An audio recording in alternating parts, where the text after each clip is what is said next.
first part of this, we found our p-hat and we found our standard error. Now it asks us to, in part B, consider these data to be a random sample of credentials from a large collection of similar applicants. Give a 90% confidence interval for the true proportion of applicants who lie about having a degree. So if we're going to go through and answer this or do our confidence interval, it is a Z procedure, and it has to have all the appropriate things verified.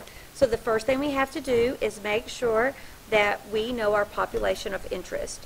And our population of interest in this particular case are applicants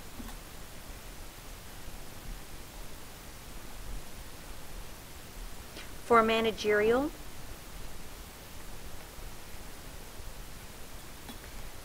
and executive positions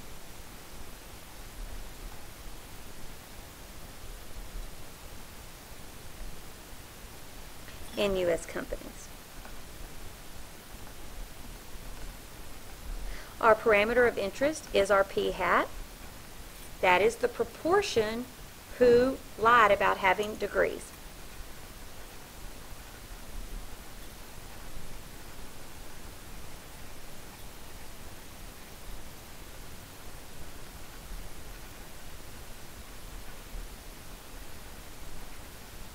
So that is a proportion of those who lied about having a degree.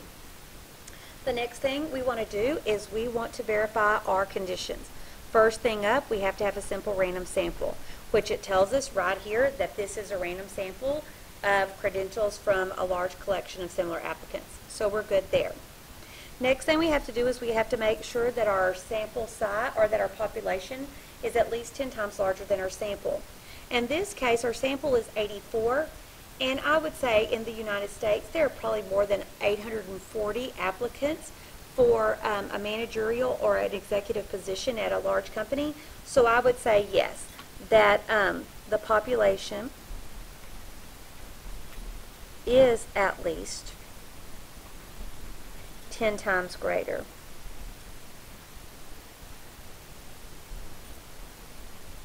than the sample. And last but not least, we have to verify our rule of thumbs. So we have to do n times p and make sure that it's greater than or equal to 10.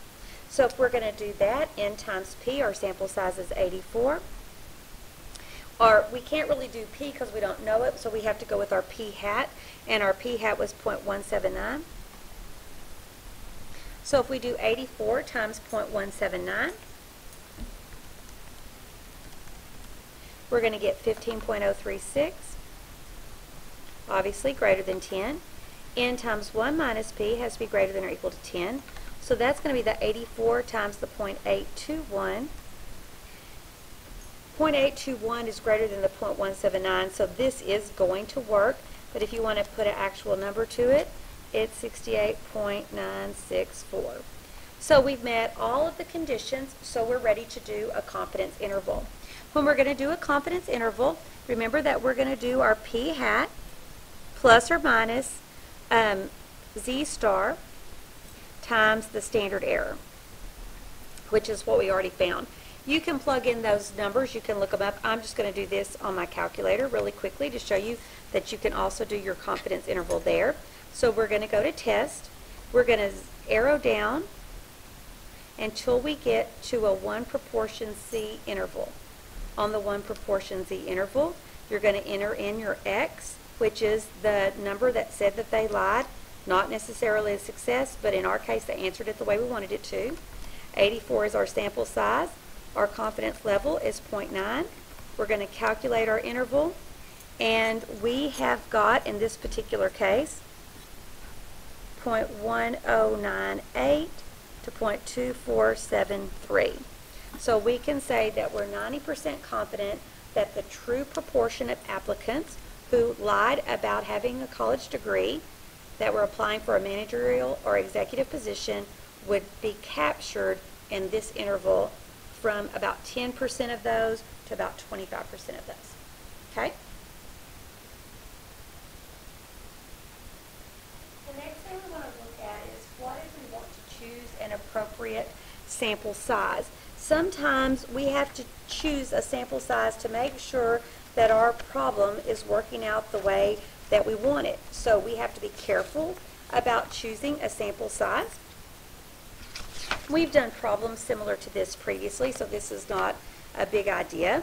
But we're going to say that if we want to determine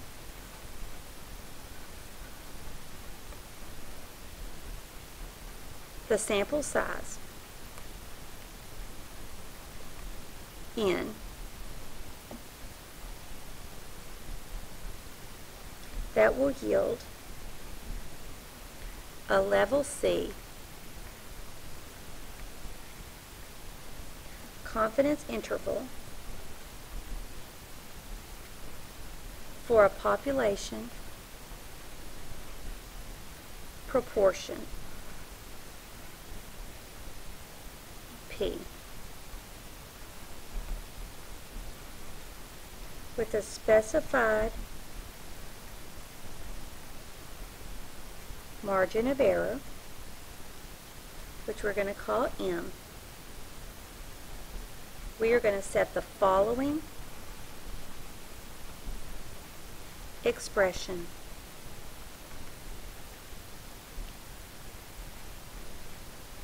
for the margin of error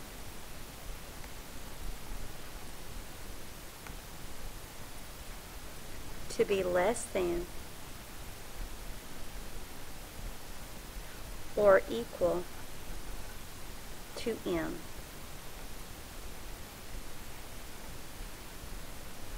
And we're going to solve it for n. So we're going to set the following expression for the margin of error to be less than or equal to m, and we're going to solve for n. So we're going to say that our z star times the square root of p star times 1 minus p star over n has got to be less than or equal to m. And m is representing what that fixed value that you want it to be less than has got to be. So whether it's 1%, 2%, whatever it happens to be. Okay, I'm going to save this segment and then we'll finish up discussing this